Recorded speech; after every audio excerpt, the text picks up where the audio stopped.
কবরস্থানে পুঁতে রাখছে। খবর পাইছিলেন আপনারা? খবর পাইছিলেন? আজকে এই সন্তানগুলি বাবা, সন্তান যখন মা বাপ খুব খুশি হয়, ঠিক কিনা?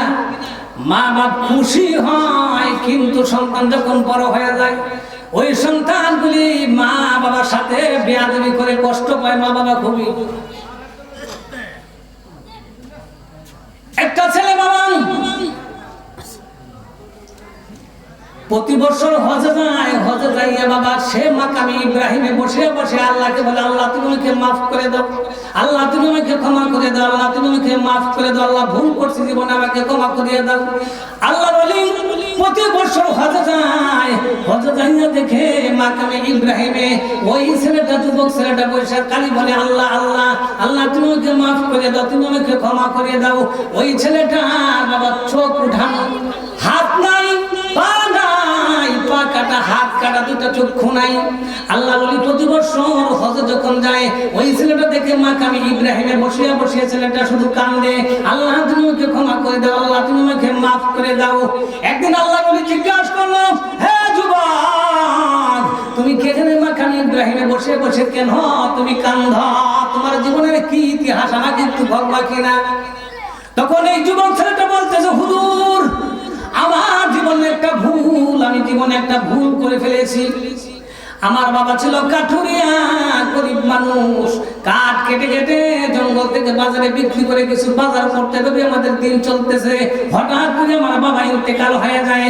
আমার বাবা যখন দুনিয়া থেকে বিদায় হয়ে গেল, আমি হইলাম ছোট্ট, 2-3 মাস বয়স আমার। মা ইচ্ছা করলে দ্বিতীয় বিবাহ বসতে পারতো, কিন্তু মা দ্বিতীয় বিবাহ বসে নাই। আমাকে নিয়ে জীবন সংসার শুরু করে দিল। পরের বাড়িতে কাজ করে করে কিছু টাকা থেকে আনিয়ে এনে আমাকে আস্তে আস্তে যখন বড় করলো, আমি যখন বড় হলাম বাবার ওই কাঠুরে কাজটা আমি ধরে ফেললাম। ওই কাজগুলো সংসার যখন চলতেছে আমার মা বলতেছে, বাবা রে তুমি তো এখন বড় হয়েছো, তোমাকে বিবাহ করা প্রয়োজন। দেখা যায় বিবাহ করা হলো। বিবাহ যখন ওই ছেলে করলো, যুবক যখন করলো, কিন্তু দেখা যায় কিছুদিন পরে মার সাথে ঝগড়া বাঁধে। ওই নববধূ বাবাদের তার স্ত্রীকে দেখতে পারে না, তার মাকে দেখতে পারে না, তার মাকে দেখতে পারে না। আছে না নাই আমাদের দেশে এখন শাশুড়ি নতুন যারা নববধূ আছে এখন শাশুড়ি ভালো লাগে না, নাকি বলেন? যে মেয়েটা সংসার করলো, মহিলাটা জীবন যখন সব নষ্ট করলো, মার জীবন সব সন্তানের কাছে ব্যয় করে করলো, এখন সে ভালো লাগে না। কি বলেন? এখন সে আর ভালো লাগে না। মার 40টা বছর চলে যায় সন্তানের কাছে খেদমত করতে করতে, 40 বছরের তো জীবনই শেষ, নাকি বলেন? তা বলতেছেন রে বাবা রে, হুজুর আমি কি করলাম? আমি একদিন কাঠ কাটতে যখন জঙ্গলে চলে গেলাম, আবার স্ত্রীকে বললাম আমার জন্য দুপুরের খাবারটা তুমি জঙ্গলে পৌঁছায় দিও। দেখা যায় আমি কাঠ কাটলাম, দুপুর হয়ে গেল, খানা আসলো না, সন্ধ্যা ঘনে আসলো। আমি কাঠ কেটে বাজারে বিক্রি করে বাজার সদাই করে বাড়িতে আসলাম। বাড়িতে আইসা দেখি আমার স্ত্রী ঘরের কোণার মাঝে বসে আছে। স্ত্রীকে বললাম, স্ত্রী দুপুরে খাবার তো খাই নাই, খুব ক্ষুধা হয়েছে, আমাকে কিছু ভাত দাও। যে আজকে ভাত আমি পাক করি নাই। কেন পাক করো নাই? তোমার মা প্রতিদিন আমার সাথে ঝগড়া করে, আজও ঝগড়া হয়েছে, সুতরাং তোমার মা যদি বাড়িতে থাকে আমি থাকবো না, আমি থাকলে তোমার মা থাকবে না। হুজুর আমার মেজাজ গরম হয়ে গেল। আমার মেজাজ যখন গরম হয়ে গেল, আমি কি করলাম? আমি স্ত্রীকে বললাম আমার মা কোন জায়গায় আছে? ওই যে শীতের দিন মানুষ আগুন ধরে না, আগুন যখন ধরায় ওই মহিলা, বৃদ্ধ মহিলা আগুন তাপাইতেছে। আগুন বলতেছে, হুজুর আমার মেজাজ অত্যন্ত গরম হয়ে গেল। আমি স্ত্রীকে জিজ্ঞাসা করলাম আমার মা কোথায় আছে? যে ওই যে তোমার মা এখানে আগুন তাপাইতেছে। হুজুর আমি গেলাম, শয়তানের প্ররোচনায় আমার মেজাজ যখন গরম হয়ে গেল, আমি আস্তে আস্তে যাই আমার মাকে একটা লাথি মারলাম, ঘুষি মারলাম।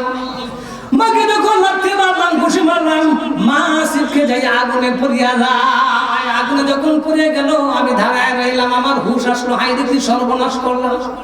যে আমার মা 10 মাস 10 দিন আমাকে গর্ভে ধারণ করেছে, কত না খাইয়া কত প্রসব বেদনা আমাকে ভোগ করছে।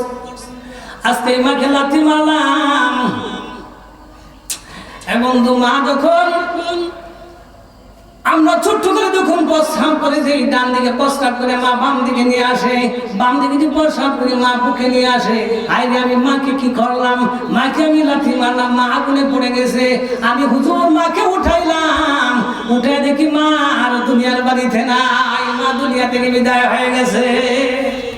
আমি হুজুর মাকে আমি জানাজা পড়লাম, দাফন করলাম, দাফন করিয়া আমার মনে শান্তি হয় না। আমার স্ত্রীকে আমি তালাক দিয়া দিলাম, স্ত্রীকে আমি তালাক দিয়া হুজুর আমার মনের মধ্যে শান্তি আসে না।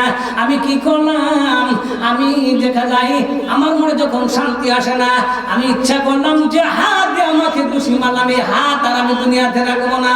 হুজুর আমি তা দিয়ে নিজের দুটা হাত আমি কেটে ফেললাম।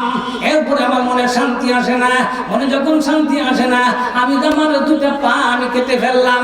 যে পা দিয়ে আমাকে লাথি মেরেছি এই পা আমি আর রাখবো না, আমি এই পা গুলি কেটে ফেললাম। এরপরে মনে আমার শান্তি আসে না। আইরে যে চক্ষু দিয়া দেখে দেখি মাকে আমি লাথি মেরেছি, চক্ষু গুলি আর রাখবো না দুনিয়াতে। হুজুর আমি নিজ হাতে আমি কি করলাম, বডি দিয়া আমার দুটা চোখ আমি নষ্ট করে ফেললাম। এরপরে আমি কাঁদতে কাঁদতে ওই মাকামে ইব্রাহিমে জানি গুনাহ মাফ হয়, এখানে বসিয়া বসিয়া আমি কি করলাম, আল্লাহ তুমি আমাকে ক্ষমা করে দাও, আল্লাহ আমি ভুল করেছি, আল্লাহ আমাকে মাফ করে দাও। ওই মাকামে ইব্রাহিমে বসিয়া বসিয়া আমি যখন কান্দি, ওগো আল্লাহর ওলি আপনার সাথে আল্লাহর সম্পর্ক ভালো, একটু মুরাকাবায় বসেন না, দেখেন না আল্লাহ রাব্বুল আলামিন আমার জীবনের গুনাহগুলি কি মাফ করছে কিনা। আল্লাহ বলি মুরাকাবায় বসে গেলেন, মুরাকাবায় বসিয়া যখন বাবা এলহাম আসলো, এই যুবক যদি কোটি বছর কিয়ামত পর্যন্ত যদি এই যুবক যদি এখানে মাকামে ইব্রাহিমে বসে বসে যদি কান্দে, এরপরেও আমি এই যুবককে ক্ষমা করব না। আল্লাহ বসলেন, বাবারে হে যুবক এখানে বসে কাঁদলে হবে না, মার কবরের পাশে চলে যাব, মার কবরের পাশে তুমি কান্না করতে থাকো, ইস্তেগফার দুরূদ শরীফ পাঠ করতে থাকো, হতে পারে আল্লাহ রাব্বুল আলামিন তোমাকে ক্ষমা করতে পারে। এই জন্য বাবা মাদ্রাসা করে সন্তানগুলি বাবা আদব হলা হয়। ও বন্ধু এই জন্য আমরা সন্তানদেরকে কি করব, মাদ্রাসায় পড়াইবো কিনা, আলেম বানাইবো কিনা? অবশ্যই বানাইবো। কারণ আল্লাহ রাব্বুল আলামিন বলতেছেন, বান্দারে আল্লাহ রাব্বুল আলামিন সর্বপ্রথম জিন জাতিকে পৃথিবীতে পাঠাইছিলেন কিন্তু ইবাদত করার জন্য। জিন জাতিকে সর্বপ্রথম আল্লাহ পৃথিবীতে পাঠাইছিলেন কি করার জন্য? ইবাদত করার জন্য। জিন জাতি তোমরা আমার ইবাদত করতে থাকো, কিন্তু জিন জাতি বেশি দিন ইবাদত করতে পারে না। আল্লাহ তো কোন সময় বলছেন, ওয়ামা খালাকতুল জিন্না ওয়াল ইনসা ইল্লা লিয়াবুদুন।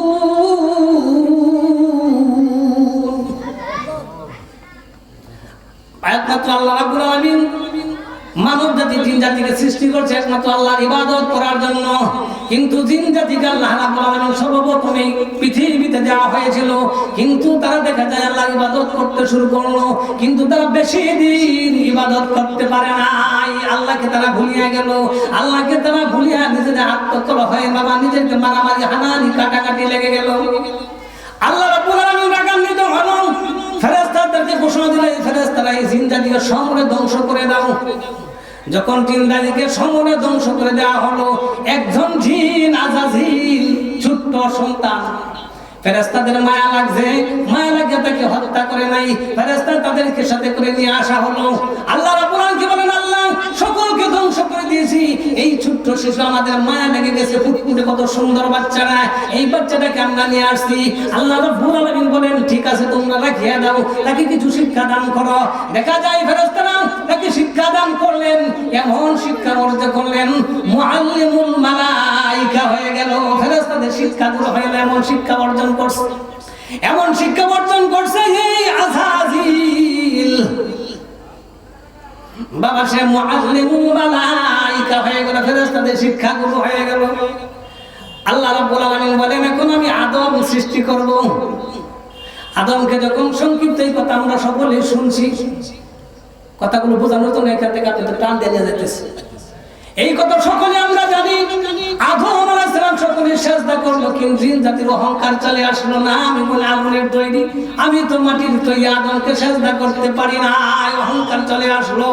চলে আসার পরে আল্লাহ রাব্বুল আলামিন থেকে শয়তান হয়ে গেল, ঠিক কিনা? সুতরাং